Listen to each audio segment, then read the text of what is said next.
Hi hello everyone, मी Chaitu life रेसिपीमध्ये तुमच्या सर्वांचं मनपूर्वक स्वागत करते। आज मी तुमच्यासाठी खूप छान अशी रेसिपी घेऊन आलेली आहे। ती रेसिपी म्हणजे बिना पीठ आंबवता झटपट बनवा तांदळाचा कुरकुरीत उत्तप्पा। ही खूप सोपी रेसिपी आहे, झटपट होणारी आहे आणि पीठ आंबवायची काहीच गरज लागत नाही यामध्ये आणि फक्त 5 मिनिटात आपला हॉटेल स्टाईल उत्तप्पा तयार होतो। एकदम मऊ लुसलुशीत आणि कुरकुरीत असा तुम्हाला दिसत असेल बघा इथे। चला तर मग आजच्या रेसिपीला सुरुवात करूया। इथे एक मी पातेलं घेतलेलं आहे आणि हे एक वाटी मी तांदळाचं पीठ घेतले, एका खास ट्रिकने बनवलेलं आहे। सो हे पीठ कसं बनवायचं हे मी तुम्हाला व्हिडिओमध्ये सांगत जाईन पुढे। सो आता हे एक वाटी मी तांदळाचं पीठ घेतलेलं आहे, ते आता या पातेल्यामध्ये आपण ओतून घ्यायचं आहे। व्हिडिओ आवडत असेल तर व्हिडिओला लाईक करा आणि जर तुम्ही चॅनलवर नवीन असाल तर चॅनलला सबस्क्राइब करा, जेणेकरून येणाऱ्या नवनवीन व्हिडिओजचे अपडेट तुम्हाला लगेच मिळतील। आता यामध्ये आपण चवीप्रमाणे मीठ टाकायचं आहे, हे तुमच्या आवडीनुसार टाकायचं आहे। ही खूप सोपी रेसिपी आहे। इथे पहिल्यांदा आपण अर्धी वाटी पाणी घ्यायचं आहे। आता हे पाणी आपण या पिठामध्ये घालून घेणार आहोत आणि आता हे पाणी आणि पीठ छान असं मिक्स करून घ्यायचं आहे। यामध्ये आपण लगेच सगळं पाणी ओतायचं नाहीये, हळूहळू हे पाणी आपण ओतायचं आणि पीठ असं मळायचं आहे। आता तुम्हाला दिसत असेल पाणी सगळं शोषून घेतलेलं आहे पिठाने। आता यामध्ये परत आपण अर्धी वाटी पाणी घ्यायचं आहे, ते आता आपण यामध्ये घालून घेऊयात। आता हे छान असं परत एकदा आपण मिक्स करून घ्यायचं आहे। या पिठातल्या गाठी छान अशा फोडून घ्यायच्या आहेत, अजिबात यामध्ये गाठी नाहीत राहिल्या पाहिजे। आणि ही रेसिपी करायला खूप सोपी आहे। जेव्हा आपल्या घरात पाहुणे येतात आणि त्यांना उत्तप्पा खायची इच्छा असते तेव्हा आपण लगेच झटपट बनवू शकतो। आता तुम्हाला दिसत असेल बघा, छान अशा मी पिठातल्या गाठी फोडून घेतलेल्या आहेत आणि हे पीठ बनवायची सुद्धा पद्धत खूप सोपी आहे, झटपट होणारी आहे। आता यामध्ये आपण बारीक चिरलेला कांदा घ्यायचा आहे।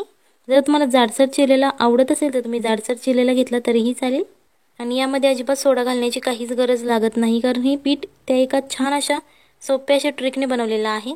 बारीक चिरलेला एक टोमॅटो घ्यायचा आहे। इथे तुम्ही कोणत्या भाज्या वापरल्या तरीही चालेल, जर गाजर तुम्हाला आवडत असेल तुम्ही घेतलं तरीही चालेल।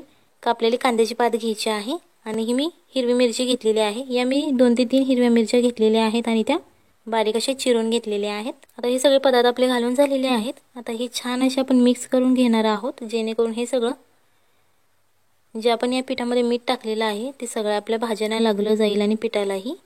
आता तुम्हाला दिसत असेल बघा, छान असं आपलं पीठ मिक्स करून झालेलं आहे। तुम्हाला दिसत असेल बघा कन्सिस्टन्सी आत्ताच अशा प्रकारे हे पीठ मळून घ्यायचं आहे।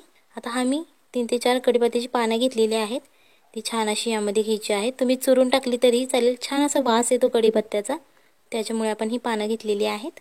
आता याच्यामध्ये आपण अर्धी वाटी पाणी घ्यायचं आहे।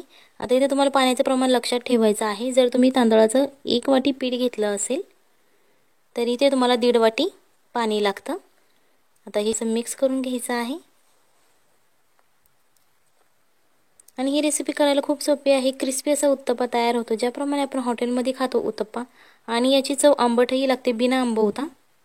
हे एक विशेष आहे या पिठाचं। आता तुम्हाला दिसत असेल छान असं मिक्स करून झालेलं आहे। हा मी नॉनस्टिकचा तवा घेतलेला आहे, याच्यावरती आता मी 1 चमचा तेल घातलेला आहे। सुरुवातीला नॉनस्टिकच्या तव्यावरती 1 चमचा तेल घातलं तर चालेल, आणि परत जर तुम्ही उत्तप्पे करत असाल तर परत तेल घालायची काहीच गरज लागत नाही, कारण ते तेल नॉनस्टिकच्या तव्याला चिकटलेलं असतं। फक्त सुरुवातीला पहिला उत्तप्पा करताना तेल घालायचं आहे। आता हे पीठ घ्यायचं आहे आणि हे बरोबर असं मध्यभागी टाकायचं आहे। जर तुम्हाला मोठा उत्तप्पा करायचा असेल तर तुम्ही स्प्रेड करून घेतलं तरीही चालेल, बट आज आपण इथे स्मॉल साईजचे उत्तप्पे करणार आहोत, कारण ते दिसायला खूप छान दिसत आणि लगेच क्रिस्पी होतात। आता हे आपलं पीठ स्प्रेड करून झालेलं आहे। आता चारी बाजूने आपण हे असं तेल टाकायचं आहे, थोडंसं, जास्तही नाही टाकायचं कारण हा नॉनस्टिकचा तवा आहे। आता हे छान असं आपण एका बाजूने याला फ्राय होऊन देणार आहोत। आता मी तुम्हाला सांगते हे पीठ मी कसं बनवलेलं आहे। तांदूळ घ्यायचे, ते 4 ते 5 तासासाठी भिजवत ठेवायचे, त्याच्यानंतर ते धुवून घ्यायचे स्वच्छ पाण्याने आणि ते फॅनखाली वाळत ठेवायचे 1 ते 2 तासासाठी। आणि छान असे वाळल्यानंतर ते तुम्ही मिक्सरमध्ये बारीक करू शकता, म्हणजेच मिक्सरमध्ये पीठ करून घेऊ शकता, किंवा तुम्ही गिरणीवरून दळून आणलं तरीही चालेल। अशा प्रकारे हे तांदळाचं पीठ आपण करून घ्यायचं आहे। तसं एका बाजूने छान असं फ्राय झालेलं आहे, आता तो आपण पलटी करून घेतलेला आहे। आता आपण दुसऱ्या बाजूनेही असा क्रिस्पी होईपर्यंत फ्राय करून घ्यायचा आहे। झटपट होणारी उत्तप्पे आहे, ते आकारही छोटा आहे आणि लगेच ते भाजले जातात. त्याच्यामुळे अशा प्रकारचे तुम्ही उत्तप्पे तुमच्या घरी करू शकता. मुलांना तुमच्या टिफिनमध्ये सुद्धा देऊ शकता. तुम्हाला दिसत असेल बघा, दुसऱ्या बाजूने छान असा आपला क्रिस्पी फ्राय करून झालेला आहे.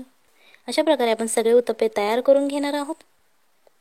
आता तुम्हाला दिसत असेल बघा, इथे मी 3 उत्तप्पे करून घेतलेले आहेत. खूप छान असे मऊ झालेले आहेत आणि एकदम हॉटेलसारखी त्याला जाळी सुद्धा सुटलेली आहे, बिना पीठ आंबवता. सो ही रेसिपी नक्की घरी ट्राय करा आणि आपल्या फॅमिलीला खाऊ घाला. आणि तुम्हीही खा आणि मग मला कमेंटमध्ये सांगा कशी झाली ती, कारण खूप छान असे मऊ सुद्धा झालेले आहेत आणि क्रिस्पी अशी झालेली आहे. ही रेसिपी नक्की घरी ट्राय करा, आपल्या फॅमिलीला खाऊ घाला आणि मग मला कमेंटमध्ये सांगा कशी झाली होती.